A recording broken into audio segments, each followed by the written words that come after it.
രതി എന്ന് കേൾക്കുമ്പോൾ നെറ്റി ചുളിക്കുന്നവരോ നാണത്തോടെ തല താഴ്ത്തുന്നവരോ ആയിരിക്കും നാമെല്ലാം. രതിയെക്കുറിച്ചുള്ള ഭാരതീയ കാഴ്ചപ്പാട് വളരെ വ്യത്യസ്തമാണ്. ദൈവീകതയ്ക്ക് ഭാരതം നൽകുന്ന മറ്റൊരു പേരാണ് രതി. ഇത് തിരിച്ചറിയണമെങ്കിൽ ഭാരതം എന്ന വാക്കിനെക്കുറിച്ച് നാം പഠിക്കണം. ഭാരതം എന്നതിലെ ഭ എന്നാൽ അറിവ്, പ്രകാശം എന്നും രതി എന്നാൽ ഇഷ്ടം, സ്നേഹം എന്നുമാണ് അർത്ഥം. അപ്പോൾ അറിവിനോടുള്ള ഇഷ്ടം എന്ന ഭാരതി എന്നതിൽ നിന്നാണ് ഭാരതം രൂപാന്തരപ്പെട്ടത്. ഒരു വ്യക്തിക്കോ രാജ്യത്തിനോ പേര് നൽകുമ്പോൾ അത് അർത്ഥവത്തുള്ളതായിരിക്കണം. ഭാരതം എന്ന നാമവും അർത്ഥവത്തുള്ളതാണ്. ഭാരതം, പ്രകാശം രതിക്കുന്ന ഇടം എന്ന വാക്കിന് ശക്തിയുണ്ട്. ഈ ശക്തി ഓരോ രാജ്യസ്നേഹിയുടെയും മനസ്സിൽ മാറ്റൊലിക്കൊള്ളണം. സ്പന്ദനങ്ങളെപ്പറ്റി വിശാലമായ ഗവേഷണങ്ങൾ ശാസ്ത്രജ്ഞന്മാർ നടത്തിക്കൊണ്ടിരിക്കുകയാണ്. ഒരു പ്രത്യേക തരത്തിലുള്ള സംഗീത സ്പന്ദനത്തിലേക്ക് തുറന്നിടപ്പെടുകയാണെങ്കിൽ വൃക്ഷങ്ങൾ വളരെ വേഗം വളരുകയും പൂക്കളും കായ്കളും ഉണ്ടാവുകയും ചെയ്യുമെന്ന് അവർ കണ്ടുപിടിച്ചിട്ടുണ്ട്. റഷ്യയിലും അമേരിക്കയിലും സമ്പന്നവും നേരത്തെ കിട്ടുന്നതുമായ വിളവെടുപ്പ് ഉണ്ടാകാൻ വേണ്ടി വയലുകളിൽ സംഗീതം ഉപയോഗിക്കപ്പെടുന്നുണ്ട്. ഈ പരീക്ഷണങ്ങളുടെ ഫലം പൂർണ്ണമായും വിജയിച്ചിട്ടുണ്ട്. കാനഡയിൽ ഒരു പരീക്ഷണത്തിൽ രവിശങ്കർ തൻ്റെ സിത്താർ വായിച്ചിട്ടുണ്ട്. അവിടെ ഒരു വശത്ത് കുറച്ച് വിത്തുകൾ പാകി വ്യത്യസ്ത ദൂരങ്ങളിലായി വ്യത്യസ്ത ചെടികളുടെ വിത്തുകളും മറ്റൊരു വശത്തു പാകി. ഫലം അത്ഭുതകരമായിരുന്നു. വിത്തുകൾ മുളച്ചു പൊന്തിയപ്പോൾ എല്ലാ മുളകളും രവിശങ്കർ സിത്താർ വായിക്കുന്നിടത്തേക്കാണ് ചെരിഞ്ഞു നിന്നിരുന്നത്. ചെടികൾ വളർന്നു ഇരട്ടി വേഗതയിൽ. ബധിരനായ ഒരാൾ മുന്നോട്ട് ചെരിഞ്ഞ് കൂടുതൽ നന്നായി കേൾക്കാൻ വേണ്ടി തൻ്റെ ചെവി അരികിലേക്ക് കൊണ്ടുവരികയും ചെയ്യുന്നതുപോലെ എല്ലാ ചെടികളും സിത്താർ വായന നടക്കുന്നിടത്തേക്ക് ചെരിഞ്ഞിരുന്നു. 3 മാസക്കാലം എടുക്കുന്ന വളർച്ച വെറും 1.5 മാസം കൊണ്ട് ചെടികൾക്കുണ്ടായി. ഒരു ചെടി എല്ലാം തന്നെ ഉറങ്ങിക്കിടക്കുന്ന ഒരു ശരീരം മാത്രമാണ്. അഗാധമായ ഉറക്കം. പക്ഷേ ശബ്ദമുണ്ടാകുമ്പോൾ അതിൻ്റെ ഫലമായി ശരീരവും സ്പന്ദിക്കുന്നു. നിങ്ങൾ നിങ്ങളായിരിക്കുകയാണ് വേണ്ടത്, മറ്റാരും ആകേണ്ടതില്ല. വാസ്തവത്തിൽ ബുദ്ധത്വം എന്നാലുള്ളതു തന്നെയാണ് നിങ്ങൾ നിങ്ങളായിരിക്കുക. അതുതന്നെയാണ് ക്രിസ്തവ ബോധം എന്നതിൻ്റെ അർത്ഥവും. കേവലം നിങ്ങളായിരിക്കുക. ബുദ്ധൻ ഒരിക്കലും ആരുടെയും അനുകർത്താവായിരുന്നില്ല. അദ്ദേഹത്തിന് മുമ്പ് ഒട്ടനേകം മഹത്തുക്കളായ ആളുകൾ ജീവിച്ചിരുന്നുവെന്ന് നിങ്ങൾക്കറിഞ്ഞുകൂടെ? അദ്ദേഹത്തോടും ആവശ്യപ്പെട്ടിട്ടുണ്ടാകും, ഒരു കൃഷ്ണനാവുക, ഒരു പാർശ്വനാഥനാവുക, ഒരു ആദിനാഥനാവുക. അദ്ദേഹവും സുന്ദരമായ കഥകൾ കേട്ടിട്ടുണ്ടാവണം, പുരാണങ്ങൾ വായിച്ചിട്ടുണ്ടാവണം. രാമൻ, കൃഷ്ണൻ, പരശുരാമൻ, മഹാന്മാരെക്കുറിച്ചുള്ള പുരാതനമായ കഥകൾ, അതെല്ലാം അദ്ദേഹവും കേട്ടിരിക്കും. ആ പാരമ്പര്യം പകർന്നു കിട്ടിയിരിക്കണം. എങ്കിലും അദ്ദേഹം ഒരിക്കലും മറ്റാരെങ്കിലുമായി തീരുവാൻ ശ്രമിച്ചിട്ടില്ല. അദ്ദേഹം താൻ ആരാണെന്നറിയുവാനാണ് ശ്രമിച്ചത്.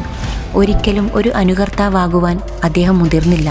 അതുകൊണ്ടാണ് ഒരു സുദിനത്തിൽ അദ്ദേഹം ജാഗ്രതയെ പ്രാപിച്ചത്. എതിർക്കുന്നത് ആയിത്തീരാനാണ്. ദരിദ്രൻ ധനികനെ എതിർക്കുന്നത് ധനികനോടുള്ള എതിർപ്പ് മൂലമല്ല, തനിക്കില്ലാത്ത വേറൊരുത്തനുള്ള അവസ്ഥയെയാണ് അവൻ എതിർക്കുന്നത്. എതിർത്ത് ഒരു നാൾ അവൻ അതായി തീരുമ്പോൾ അവൻ പിന്നെ ധനികനെ എതിർക്കില്ല. അവൻ്റെ മകൻ്റെ വിവാഹം അവൻ എതിർത്ത ധനികൻ്റെ മകളുമായേ നടത്തൂ. ജാതി വ്യവസ്ഥയിൽ താഴ്ന്ന ജാതിക്കാരൻ മേൽജാതിക്കാരനെ എതിർക്കുന്നതും അതായിത്തീരാൻ വേണ്ടി മാത്രമാണ്. പൂജാരിയെ എതിർക്കുന്നത് പൂജാരി ആയിത്തീരും വരെ മാത്രമാണ്. എതിർക്കുന്നവൻ പൂജാരിയായി കഴിഞ്ഞാൽ പിന്നെ അവൻ പൂജാരിമാരെ എതിർക്കില്ല. ത്രൈവർണികരിൽ പെടാത്ത കേരളീയർ ആത്മീയ താന്ത്രിക ഗുരുക്കന്മാരെ സമീപിച്ച് ഉപനയനവും നടത്തി പൂനൂലുമിട്ട് മന്ത്രം ജപിച്ച് നടക്കുന്നതിൻ്റെ പിന്നിലെ സാമൂഹിക മനഃശാസ്ത്രം ഇതല്ലേ? ജാതിക്കതീതമായ വാലുകൾ പണ്ട് ആളുകൾ പണം കൊടുത്ത് വാങ്ങിയതും ഇതുകൊണ്ട് തന്നെയല്ലേ?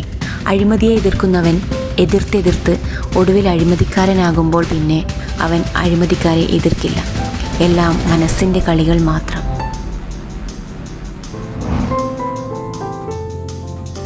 ഒരിക്കൽ 4 പാണ്ഡവർ, യുധിഷ്ഠിരൻ ഒഴികെയുള്ളവർ, ശ്രീകൃഷ്ണനോട് ചോദിച്ചു, എന്താണ് കലിയുഗം? ശ്രീകൃഷ്ണൻ പുഞ്ചിരിച്ചുകൊണ്ട് പറഞ്ഞു, ഞാൻ കലിയുഗത്തിൻ്റെ അവസ്ഥ നിങ്ങൾക്ക് കാണിച്ചു തരാം. കൃഷ്ണൻ വില്ലെടുത്ത് 4 ദിക്കിലേക്കും ഓരോ അമ്പ് വീതം എയ്തു. പിന്നീട് 4 പാണ്ഡവരോടും പോയി ആ അമ്പുകൾ തിരികെ കൊണ്ടുവരാൻ ആജ്ഞാപിച്ചു. 4 പാണ്ഡവരും അസ്ത്രങ്ങൾ തിരയാൻ 4 വ്യത്യസ്ത ദിശകളിലേക്ക് പോയി. ആദ്യമായി അർജുനൻ അസ്ത്രമെടുത്തപ്പോൾ വളരെ മധുരമായ ഒരു ശബ്ദം കേട്ടു.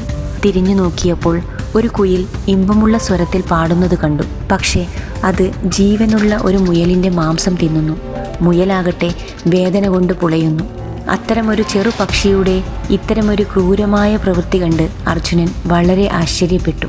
5 കിണറുകൾ സ്ഥിതി ചെയ്യുന്ന ഒരു സ്ഥലത്ത് നിന്ന് ഭീമന് അമ്പ് ലഭിച്ചു. ഒരു കിണറിന് ചുറ്റുമായിരുന്നു മറ്റ് 4 കിണറുകളും. 4 കിണറുകളും വളരെ മധുരമുള്ള വെള്ളത്താൽ നിറഞ്ഞിരുന്നു. കൂടുതൽ വെള്ളം ഉൾക്കൊള്ളാൻ കഴിയാത്തതുകൊണ്ട് അവ കവിഞ്ഞൊഴുകുന്നു. അതിശയകരമെന്ന് പറയട്ടെ, കവിഞ്ഞൊഴുകുന്ന ഈ 4 കിണറുകളുടെ നടുവിലുള്ള കിണർ പൂർണ്ണമായും ശൂന്യമായിരുന്നു. അതിൽ ഒരു തുള്ളി ജലം പോലും ഇല്ലായിരുന്നു. ഈ കാഴ്ച കണ്ട് ഭീമൻ അമ്പരന്നു. നകുലൻ അസ്ത്രമെടുത്ത് മടങ്ങുകയായിരുന്നു. ഒരു പശു പ്രസവിക്കാൻ തുടങ്ങുന്ന ഒരു സ്ഥലത്തെത്തിയപ്പോൾ നകുലൻ നിന്നു. പ്രസവശേഷം പശുക്കിടാവിനെ നക്കാൻ തുടങ്ങി.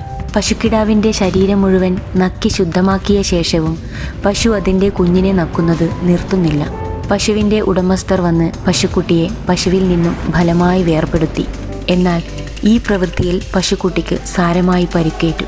ശാന്തമായ ഒരു മൃഗത്തിൻ്റെ പെരുമാറ്റം നകുലനെ അമ്പരപ്പിച്ചു. സഹദേവന് അമ്പ് ലഭിച്ചത് ഒരു പർവ്വതത്തിനടുത്തു നിന്നുമാണ്. അവൻ അമ്പെടുത്തപ്പോൾ ഒരു വലിയ പാറ മലമുകളിൽ നിന്ന് വീഴുന്നത് കണ്ടു. ഈ വലിയ പാറ താഴേക്ക് വരുന്ന വഴിയിലെ പാറകളെയും വലിയ മരങ്ങളെയും തകർത്തുകൊണ്ടാണ് വരുന്നത്. പക്ഷേ നിലത്തെത്തുന്നതിന് മുമ്പ് ഈ വലിയ പാറയെ ഒരു ചെറിയ ചെടി തടഞ്ഞു നിർത്തി. ഈ കാഴ്ച കണ്ട് സഹദേവനും അമ്പരന്നു. 4 പാണ്ഡവരും തിരിച്ച് കൃഷ്ണനടുത്തെത്തി തങ്ങൾ കണ്ട സംഭവങ്ങൾ വിവരിച്ച ശേഷം അവയുടെ അർത്ഥം എന്താണെന്ന് ചോദിച്ചു.